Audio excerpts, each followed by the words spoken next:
January 2026, and it's something that practically nobody in the firearms market has seen in years. Inventory is stacking up, sales are slowing down, and certain guns, they're just not moving. This isn't speculation, this is based on real data, dealer inventory reports, distributor backlogs, retail sales trends as measured by industry analysts. ATF background check data shows the broader picture. Put it all together and you get nothing but pure signal. This is a correction year, and certain types of guns are taking a bigger hit than others. Today we're listing the 10 slowest selling guns in America today. The big sales are for guns that have sat on shelves for months, in some cases over a year.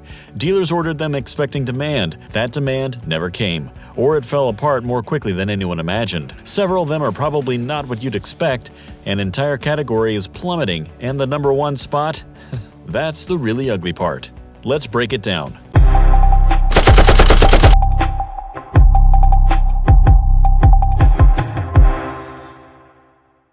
Understanding the metric. Now, before we get into the list, you have to understand the scale by which we're measuring. In the car business, they have this thing called days supply. It shows you how many months it would take for an existing inventory to sell at the current pace of sales. That exact metric is not made public by the firearms industry, but dealers and distributors track something close, months of supply, or what I call inventory stagnation. Here's how it works. If a gun shop has 50 of a model in stock and they're selling 5 of them per month, that's a 10-month supply. 2 to 3 month supply in a balanced market, most firearms should have a supply of 2 to 3 months. Anything longer than 4 months tends to raise red flags. Above 6 months, that's a problem. Above 12 months, that gun is dead inventory. Why does this matter? The longer a gun just sits there unsold, the more capital is tied up. Dealers can't pay their bills with firearms sitting on store shelves. They need turnover, and when turnover halts, prices fall, margins collapse, desperation sets in. January 2026 makes this worse. The holiday rush is over, tax refunds haven't hit yet, since the report tracks February, which historically is one of the slowest months for gun sales, so stock that was already sitting, it's really sitting now.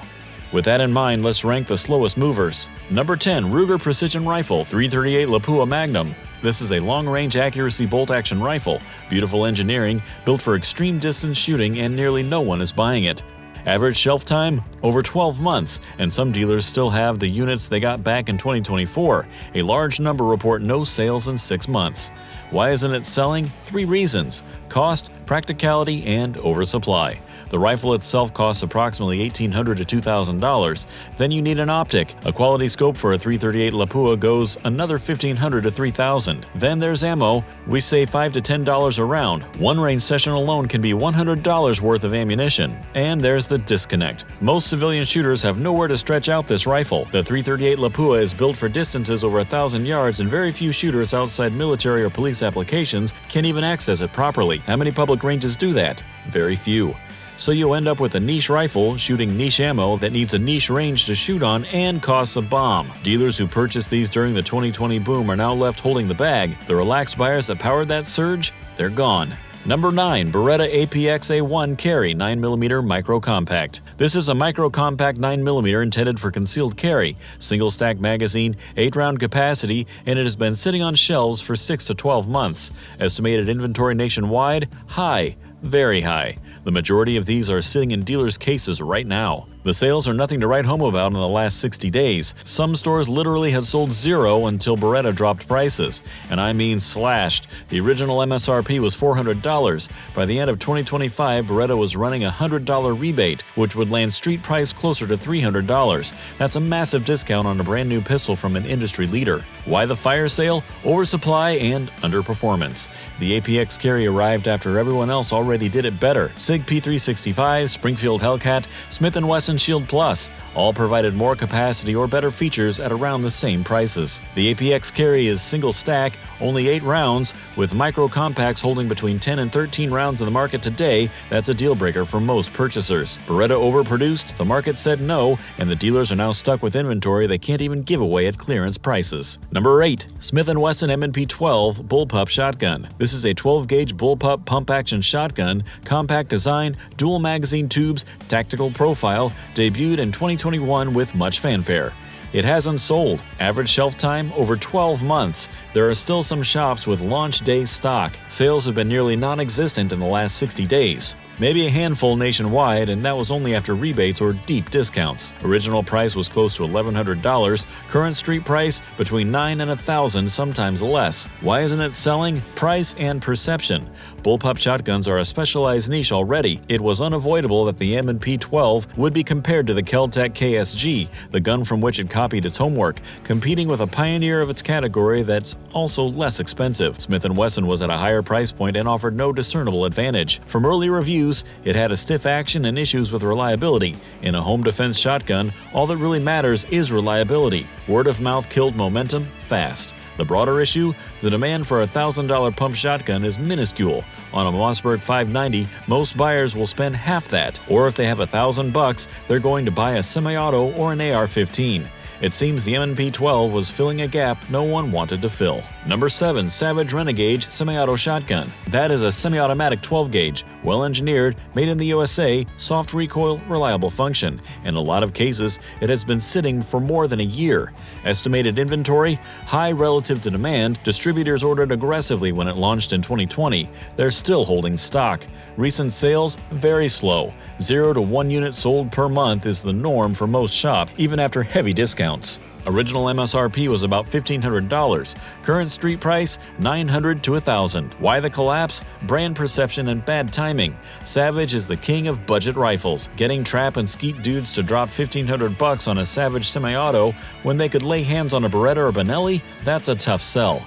Then the pandemic hit. Guns were selling like crazy, but mostly handguns and AR-15s, but a premium sporting shotgun was not the right tool for the times. By 2022, the market cooled, inventory piled up, dealers started slashing prices. New Renegades were available by 2025 or $899. That's a fire sale. Great gun, wrong market, wrong timing. Classic oversupply story. Number 6. Remington R51 9mm pistol. Now, I know what you're thinking. Remington went bankrupt in 2020. They don't even make this gun anymore, so why is it on a 2026 list? Because some of these are still sitting on shelves right now, today. The R51 holds a unique record, a gun so troubled that brand new units sat unsold for nearly a decade.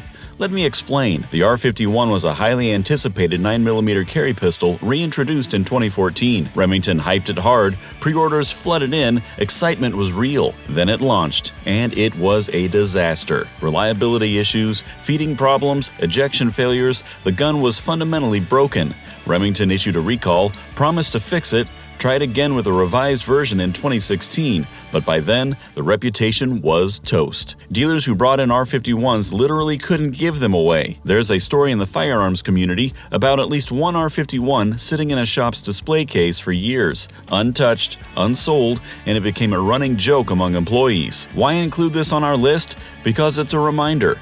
Poorly executed products can kill all demand forever. The R51 is basically a ghost now. Remington's gone, the gun isn't in production, but a few new old stock units still linger out there. Museum pieces of marketing failure. They're symbolic of the slowest of slow sellers, and they teach manufacturers a critical lesson. Gun buyers have long memories. If a product isn't up to snuff, it might end up as a paperweight on a dealer's shelf forever. So while this isn't a widespread 2026 inventory problem, we had to tip our hat to the R51 as the honorary king of dead stock guns. So far, we've visited pricey niche rifles, oversupplied micro-compacts, and tactical shotguns nobody asked for. Notice the pattern? This list is just crazy. Premium firearms struggling, budget firearms struggling. It's not just one segment, it's spotty demand across the board. And that's why this is a precarious time for dealers. They can't know what is going to move. Inventory is sitting on money collecting dust. Margins are shrinking. Desperation is setting in. If you want more of this drippy, data-fueled breakdown of the firearms market, hit that subscribe button. We're tracking this every month. Now, on to the top 5. This is where things get uglier. Number 5. Smith & Wesson Shield Plus 30 Super Carry. The Shield Plus in 9mm has sold just fine, but the 30 Super Carry variants, dead in the water. Average shelf time, 8 to 12 months. Some dealers have not sold a single one in more than 6 months. Estimated inventory, moderate to high. Smith & Wesson made lots in anticipation of a caliber revolution. It never happened. Recent sales, anemic. Not a single movement except if you buy rebates for free ammo with them. Normally sold for about $500, current street price, $299 to $349. Why isn't it selling? The caliber is a fail. .30 Super Carry came to the market in 2022 as the next big thing in carry ammunition. More rounds in the same mag size, similar performance to 9mm. In theory, it sounded great. In practice, nobody cared. Ammo availability was poor, pricing wasn't competitive, and again, the shooter wondered, why take a chance on a new caliber when 9mm is plentiful and proven? The answer was, they didn't. .30 Super Carry flopped, and any gun that chambered it became unsaleable. The Shield Plus in .30 SC is a perfect example. Dealers are holding inventory they physically cannot sell. New cartridge rejection, classic case. Number 4. AR-15 pistols with braces. Average shelf time, 6 to 18 months. A lot have been sitting in there since mid-2023. Estimated inventory, high. Both new inventory and used consignment hitting the market in droves. Recent sales, stalled. Some dealers are saying they won't sell any or until there is no brace or the gun is turned into a rifle. Price range, $700 to $1,300, sometimes for much less. Why did this category collapse? Legal chaos. In 2023, the ATF issued a ruling reclassifying most braced AR pistols as SBRs. That meant having one with a brace could make you a felon unless you registered it under the National Firearms Act. Demand evaporated overnight. Who wants to buy a gun that might involve federal paperwork or could be banned? Courts would later vacate the rule, but the damage had been done. Owners panicked. They removed braces, converted pistols to rifles, or sold them on the secondary market. Trade-ins swamped gun shops. New inventory backed up. Buyers held off, uncertain whether the legal climate would swing back toward criminalization. Manufacturers including Daniel Defense and Springfield put a hold on their AR pistol offerings or changed them. Retailers slashed prices. It didn't matter. The market had moved on. It was a product category that died of legal uncertainty. Number 3. Kel-Tec P50 5.7 by 20mm pistol. Every time we see the Kel-Tec P50 variations, there's a faster heart rate and it makes us want one even more than the last time. Here's a space gun in 5.7 by 28mm format, uses FN P90 50-round magazines, debuted in 2021 with massive hype. In most shops, it's been waiting for a year. Estimated inventory, moderate. Kel-Tec didn't even make that many, but what it did ship is still languishing. Recent sales, very low. Maybe a trickle online. Recorded sales have apparently been absolutely non-existent at gun shops in the area. It had an MSRP of about $1,000 new, current street price $600 to $800. Some have been marketed for $599. Why isn't it selling? Price, ammo cost, and impracticality. The P50 is a range toy, it's not a carry gun. It's not a home defense option, it's a novelty, and at $1,000, that's not easy to sell. Then there's the ammo. 5.7 by 28mm is 60 cents to $1 a round. So when you see a 50-round mag dump, that's $30 or many dollars more. That gets expensive fast. The gun is big and hard to maneuver, over 3 pounds loaded, 15 inches long. You can't holster it conventionally. It's complex to load, it's awkward to shoot. Initial buyers got theirs, then demand flatlined. Dealers began slashing prices by 2023. Stories of brand new units at $600 prove they are desperate to move inventory. Cool concept, hardly anyone actually wants to own one. Number 2. Sig Sauer MPX Copperhead 9mm braced pistol. This is an ultra-compact 9mm PDW style pistol. 3.5-inch barrel, Sig's high-end MPX platform originally was equipped with folding brace. It's been sat for a year plus. Estimated inventory? Moderate. Sig made a decent number. There are many circulating unsold. Recent sales? Sparse, only moving after heavy discounts. Original price? About $2,000 with the brace. Current average? $1,500 new. Used units around $1,200. Let that sink in. So when I say $500 off a new production Sig, it's not nothing. Why? Price, bracing, and competition. When AR pistols and CZ Scorpions cost half that, $2,000 on a 9mm range toy is hard to justify. When the ATF brace rule hit, Sig ceased shipping them with braces. Suddenly you had a $2,000 pistol that didn't do braces. Basically a fat handgun that needs shoulder support to be useful at all. Demand collapsed. Deal prices had to be cut by $500 simply to get back to even. Competition didn't help. CZ Scorpion, B&T APC 9K, Grand Power Strybog, all have similar or better performance at a lower price. The Copperhead landed in a strange place, too expensive for most, too compromised without a brace, not fit for any of the normal roles. Average new price jumping down to $1,645. Makes it official that market has spoken. Number 1. Ruger 57 5.7 by 28mm pistol. And here we are at this point, the number 1 worst selling gun in America, the Ruger 57. This is a 5.7 by 28mm semi-automatic full-size pistol, a 2020 alternative to the FN57 at a more affordable price. Average shelf time, 6 months to a year for new production. Estimated inventory, high, very high. Ruger increased production anticipating sustained demand, but as of January 2026, the bulk remains unsold. Some large retailers have dozens in stock, warehouses are loaded, prices keep dropping. Recent sales, sluggish, only selling when heavily discounted. Nearly all outlets say Ruger 57s on the shelves are only going somewhere if sold at clearance prices. They're lucky if they can sell one in a month at full price. Original MSRP $799. Current street price between $400 and $500. Let that sink in. It's just about 50% off regular price on a modern, new production gun from a name brand maker. The price one big retailer advertised it for, $429.99. Average new price by late 2025, 396 buckaroos, industry data shows. If a gun's being cut in half, you know it's not selling.